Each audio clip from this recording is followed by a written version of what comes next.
Welcome to the Blue Oasis Podcast. This is the podcast for finding peace and prosperity in your life, learning the history of hobbies, as well as making a little side hustle out of your hobbies. If you want to find balance in your life and find peace, this is your show. Get ready. You're listening to the Blue Oasis Podcast. I am your host, Adam Rothstein. All right, let's get to the show. Good morning, everyone. We are talking about ballparks today and traveling to them and making a little YouTube money. But before we get into it, I have to tell you all about my new audiobook, Growing the Game. There will be a promo code in the show notes. And if you're listening to part of this on YouTube, that link is in the description. So, so definitely check that out.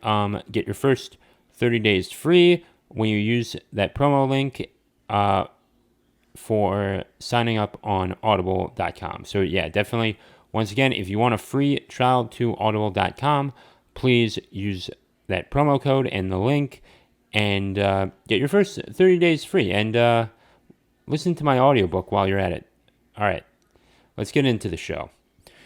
So, ballpark exploring or just stadium visiting.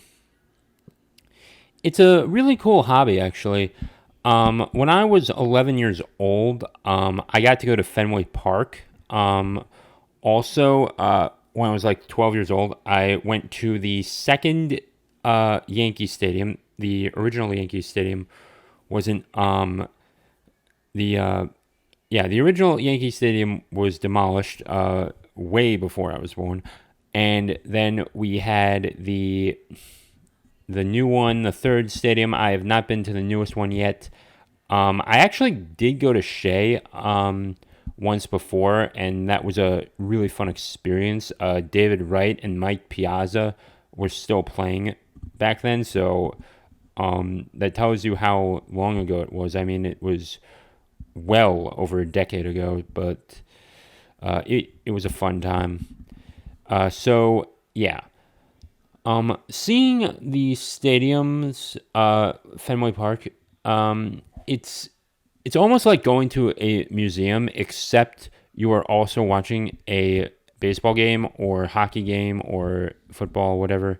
And you know, you get to experience so much, and you get to, you know, be a part of the history of what went on in those stadiums. And there was a lot of history that went on in all those stadiums, whether World Series, Super Bowls, everything. Fenway was, for a little bit, a football stadium, just a little bit. Shea Stadium, the Jets had their Super Bowl win there, and you know, and outside, you know, at the gift shop, you know, they'll have like something of the history, whether that's like the Mets won in 1969 and 1986, and that was all. And that was that's something you'll find in most stadiums. Now, this is no cheap hobby. You definitely are going to need to stay over in a hotel, and you have to purchase the tickets. You have to purchase drinks because you can't bring your own food in there at all. But it's definitely a bit frustrating. Really expensive. Like, you need to be working extra, or you need to be saving up so much just to go on this, just to see an experience. Now, there's a guy by the name of Zach Hampel, and at least his side hustle, for all I know, he collects baseballs. He goes to all these different Major League Baseball stadiums, collects these baseballs, and it's just a fun hobby for him, just to see everyone where all the history took place. At Petco Park, they had this honor of Tony Gwynn, and he shows that off. Like, he'll show you the Easter eggs almost. He was in the Western Metal Supply Company building at Petco Park. Zach Campbell was, and he just showed that off, and I think he had like 100,000 subscribers on YouTube at the time. But you show off those baseball stadiums, you show off those little intricate parts of the stadium, whether that be for hockey, basketball, football, baseball, wherever that stadium might be, you're going to get attention. I mean, think about it this way, in terms of YouTube and everything, and just, that side hustle. It's, they will search for an abandoned railroad. People love exploration, and certainly over the past year, we were unable to see many of these events. That is a big unfortunate there. So, Zach Campbell actually blew up a bit during this time, and even John Boy Media, even he was, even he got a little more traction. Like, he showed off the old Babe Ruth clips and the original Yankee Stadium, and you actually can compare some of the stadiums of the past to what they are now, and it's astounding. Memorial Park is compared to Oriole Park, it's almost like they came out of two different universes. I went to Oriole Park for the first time when I was 10 years old, and I got to see Daniel Cabrera was on the mound. Miguel Tejada was the shortstop. When I was 11, I know Rafael Palmeiro was playing for the Orioles then, but he really, if you know the story there, he did steroids and all that, but that's a bit besides the point. Just being up close to the action was beautiful, and seeing those extra views is something really special that you're never gonna forget. Even if you don't go ballpark surfing, as what I like to call it, and just seeing the inside of the stadium, just take pictures whenever you go and just remember those moments. Now, in terms of actually just seeing the inside of the stadium, I do remember the Pawtucket Red Sox. I don't, when there were off days, I think they let you in for free, or if I'm not mistaken, I'm 99% sure they allow that. And you can still buy something at the gift shop there. Yeah, just buy something at the gift shop. It's amazing. So, yeah, it's incredible what they sell there. All right, let's just get to the ads and we'll get right back. Okay, so like I said earlier in the segment, my audiobook is on Audible. When you all right, so if you want a free 30-day trial with Audible, use my link in the show notes and the promo code, and get your first 30 days for free, and you get my audiobook for free, and you can cancel at any time, and you still keep the audiobooks you have purchased or downloaded. Next, we have Skillshare.com. Ladies and gentlemen, if you want to get your audiobook, produce it, aside, or if you want to learn anything about audiobooks, or just drones or guitars or chess or any hobby that you have, and you want to just grow from it, just go to Skillshare.com, get your first 2 months free. You can cancel at any time. It's $100 a year, and that's $10 a month after your first 2 months.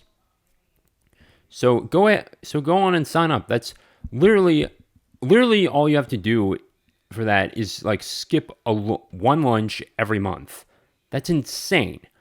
All right, that's insane. If you can just like not eat lunch for that and just keep your salary to just purchase it, you're good.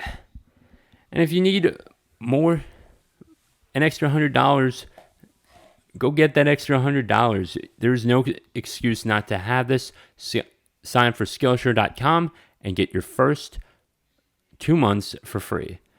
And then now we have, I guess that will be all. If you like this podcast, definitely consider donating to it. There's a Square donation link in the show notes, and $5, $1, $2, $200.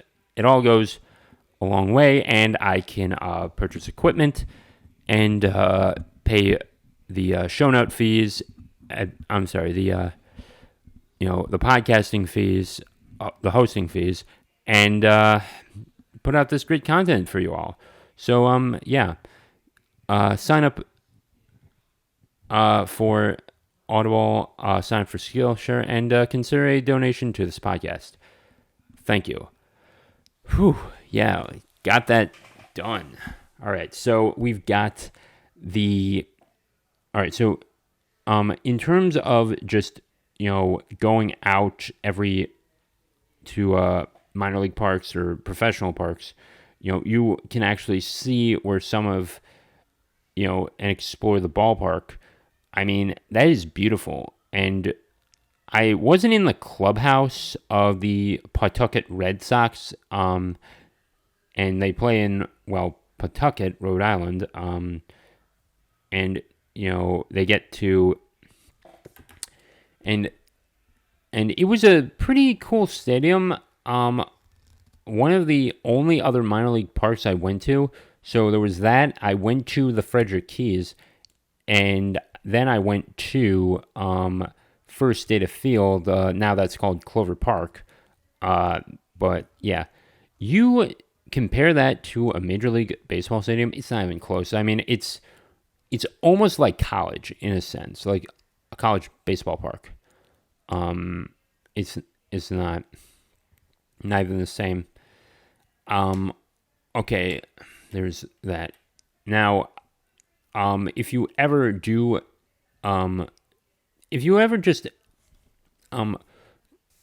go out and see an NHL game, you will definitely be impressed. It's not as appealing as, ballparks, because ballparks just have different dimensions and each stadium has a unique feature. But if it wasn't for the logos on the ice and the advertisements on the ice and the banners, you could easily convince someone that, oh no, they're playing in the other city. Like, no one else would even, notice if they weren't familiar with this.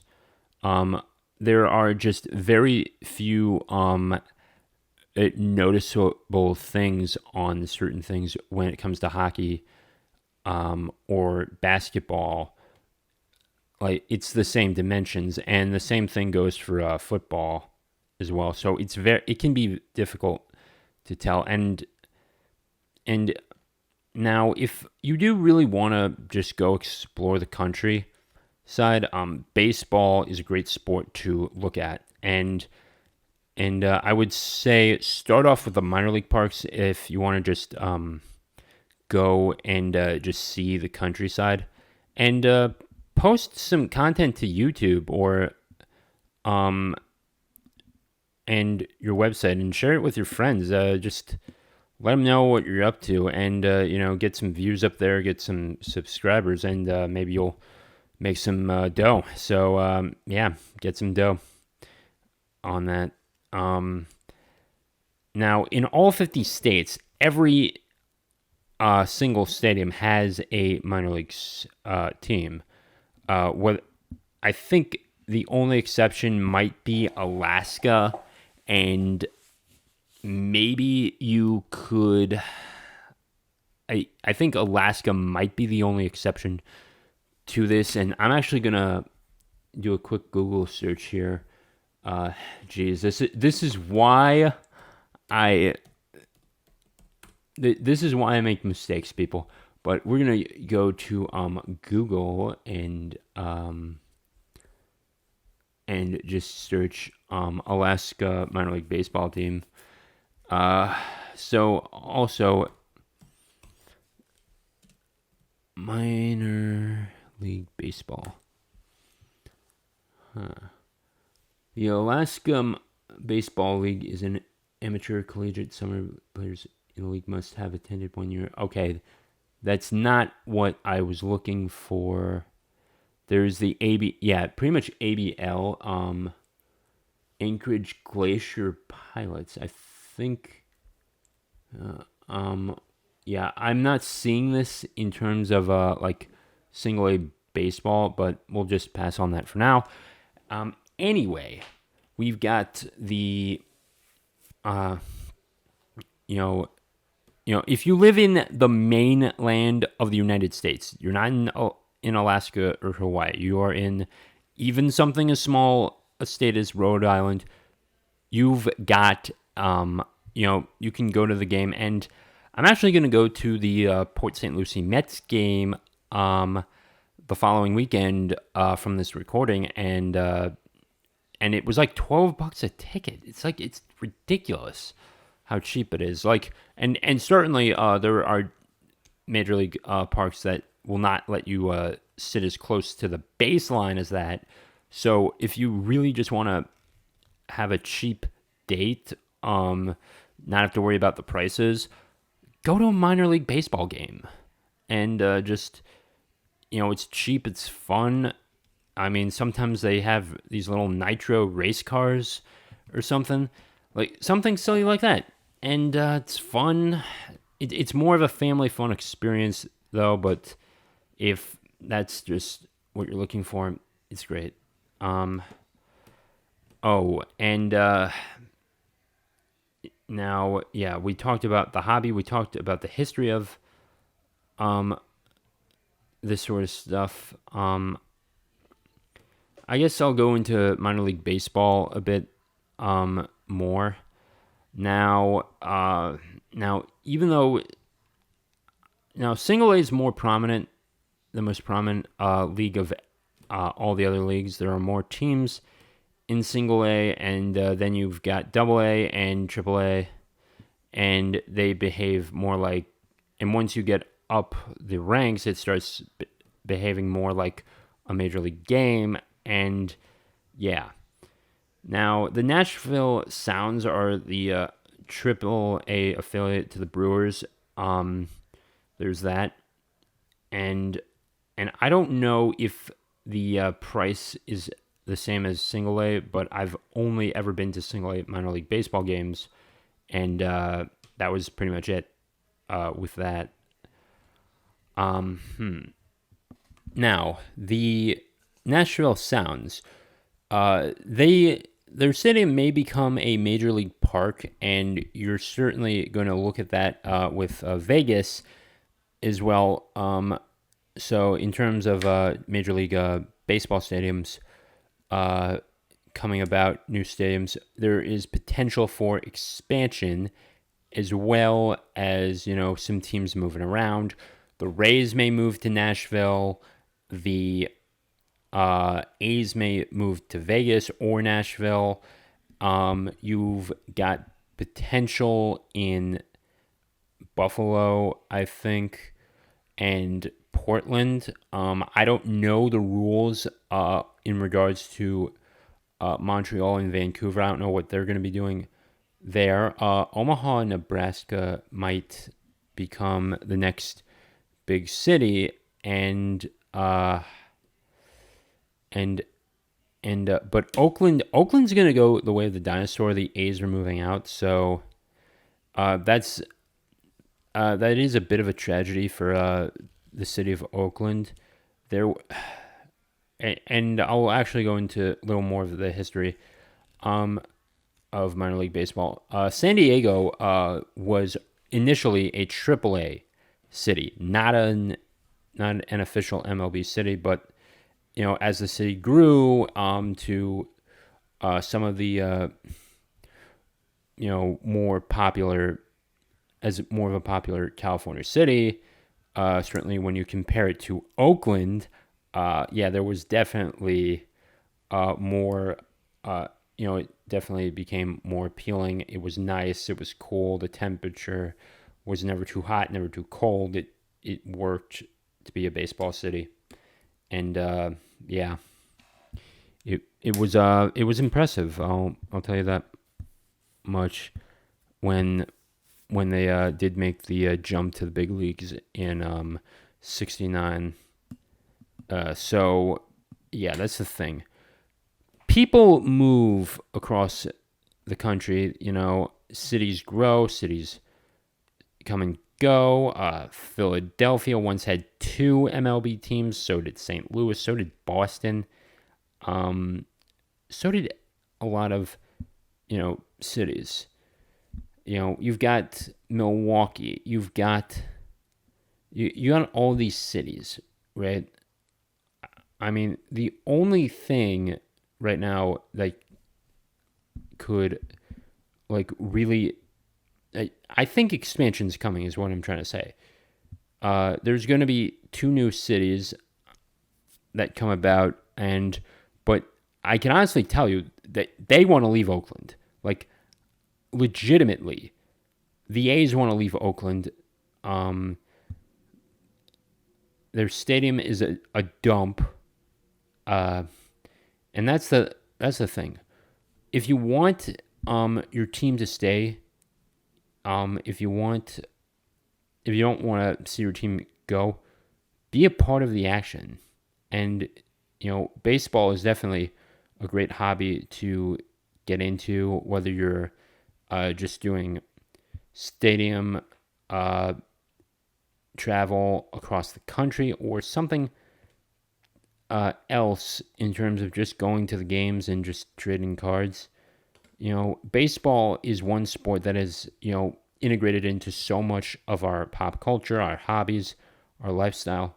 And it's something that you should be appreciative of, because it has definitely shaped the country, and it has affected, so much of what we do. It's made its way over to other countries, South American countries, Asian countries, and it has been shared across the globe. And we're better for sharing this game than just keeping it to ourselves. I guess that will do it for the episode of stadium travel. Until the next one, stay safe, stay great. I'll talk to you then.